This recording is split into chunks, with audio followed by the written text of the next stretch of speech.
Isn't Everyone Selfish? By Nathaniel Branden. Some variety of this question is often raised as an objection to those who advocate an ethics of rational self-interest. For example, it is sometimes claimed, everyone does what he really wants to do, otherwise he wouldn't do it. Or, no one ever really sacrifices himself, since every purposeful action is motivated by some value or goal that the actor desires, one always acts selfishly, whether one knows it or not. To untangle the intellectual confusion involved in this viewpoint, let us consider what facts of reality give rise to such an issue as selfishness versus self-sacrifice, or egoism versus altruism, and what the concept of selfishness means and entails. The issue of selfishness versus self-sacrifice arises in an ethical context. Ethics is a code of values to guide man's choices and actions, the choices and actions that determine the purpose and course of his life. In choosing his actions and goals, man faces constant alternatives. In order to choose, he requires a standard of value, a purpose which his actions are to serve or at which they are to aim. Quote, value presupposes an answer to the question, of value to whom and for what? Close quotes. Atlas shrugged. What is to be the goal or purpose of a man's actions? Who is to be the intended beneficiary of his actions? Is he to hold, as his primary moral purpose, the achievement of his own life and happiness, or should his primary moral purpose be to serve the wishes and needs of others? The clash between egoism and altruism lies in their conflicting answers to these questions. Egoism holds that man is an end in himself. Altruism holds that man is a means to the ends of others. Egoism holds that, morally, the beneficiary of an action should be the person who acts. Altruism holds that, morally, the beneficiary of an action should be someone other than the person who acts. To be selfish is to be motivated by concern for one's self-interest. This requires that one consider what constitutes one's self-interest and how to achieve it, what values and goals to pursue, what principles and policies to adopt. If a man were not concerned with this question, he could not be said objectively to be concerned with or to desire his self-interest. One cannot be concerned with or desire that of which one has no knowledge. Selfishness entails A, a hierarchy of values set by the standard of one's self-interest, and B, the refusal to sacrifice a higher value to a lower one or to a non-value. A genuinely selfish man knows that only reason can determine what is, in fact, to his self-interest, that to pursue contradictions or attempt to act in defiance of the facts of reality is self-destructive, and self-destruction is not to his self-interest. Quote, to think is to man's self-interest. To suspend his consciousness is not. To choose his goals in the full context of his knowledge, his values, and his life is to man's self-interest. To act on the impulse of the moment without regard for his long-range context is not. To exist as a productive being is to man's self-interest. To attempt to exist as a parasite is not. To seek the life proper to his nature is to man's self-interest. To seek to live as an animal is not. Close quotes. Footnote. Nathaniel Branden. Who is Ayn Rand? New York, Random House, 1962. Paperback Library, 1964. End of footnote. Because a genuinely selfish man chooses his goals by the guidance of reason, and because the interests of rational men do not clash, other men may often benefit from his actions. But the benefit of other men is not his primary purpose or goal. His own benefit is his primary purpose, and the conscious goal directing his actions. To make this principle fully clear, let us consider an extreme example of an action which, in fact, is selfish, but which conventionally might be called self-sacrificial. A man's willingness to die to save the life of the woman he loves. In what way would such a man be the beneficiary of his action?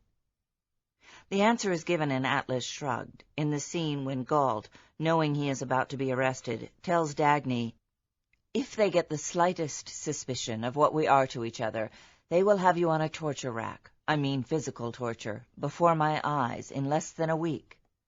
I am not going to wait for that. At the first mention of a threat to you, I will kill myself and stop them right there. I don't have to tell you that if I do it, it won't be an act of self-sacrifice. I do not care to live on their terms. I do not care to obey them, and I do not care to see you enduring a drawn-out murder. There will be no values for me to seek after that, and I do not care to exist without values. If a man loves a woman so much that he does not wish to survive her death, if life can have nothing more to offer him at that price, then his dying to save her is not a sacrifice. The same principle applies to a man caught in a dictatorship who willingly risks death to achieve freedom. To call his act a self-sacrifice, one would have to assume that he preferred to live as a slave. The selfishness of a man who is willing to die, if necessary, fighting for his freedom, lies in the fact that he is unwilling to go on living in a world where he is no longer able to act on his own judgment, that is, a world where human conditions of existence are no longer possible to him. The selfishness or unselfishness of an action is to be determined objectively. It is not determined by the feelings of the person who acts. Just as feelings are not a tool of cognition, so they are not a criterion in ethics. Obviously, in order to act, one has to be moved by some personal motive. One has to want, in some sense, to perform the action. The issue of an action's selfishness or unselfishness depends not on whether or not one wants to perform it, but on why one wants to perform it. By what standard was the action chosen? To achieve what goal? If a man proclaimed that he felt he would best benefit others by robbing and murdering them, men would not be willing to grant that his actions were altruistic. By the same logic and for the same reasons, if a man pursues a course of blind self-destruction, his feeling that he has something to gain by it does not establish his actions as selfish. If, motivated solely by a sense of charity, compassion, duty, or altruism, a person renounces a value, desire, or goal in favor of the pleasure, wishes, or needs of another person, whom he values less than the thing he renounced, that is an act of self-sacrifice. The fact that a person may feel that he wants to do it does not make his action selfish or establish objectively that he is its beneficiary. Suppose, for example, that a son chooses the career he wants by rational standards, but then renounces it in order to please his mother, who prefers that he pursue a different career, one that will have more prestige in the eyes of the neighbors. The boy accedes to his mother's wish because he has accepted that such is his moral duty. He believes that his duty as a son consists of placing his mother's happiness above his own, even if he knows that his mother's demand is irrational, and even if he knows that he is sentencing himself to a life of misery and frustration. It is absurd for the advocates of the everyone is selfish doctrine to assert that since the boy is motivated by the desire to be virtuous or to avoid guilt, no self-sacrifice is involved, and his action is really selfish. What is evaded is the question of why the boy feels and desires as he does. Emotions and desires are not causeless, irreducible primaries. They are the product of the premises one has accepted. The boy wants to renounce his career only because he has accepted the ethics of altruism. He believes that it is immoral to act for his self-interest. That is the principle directing his actions. Advocates of the everyone is selfish doctrine do not deny that, under the pressure of the altruist ethics, men can knowingly act against their own long-range happiness.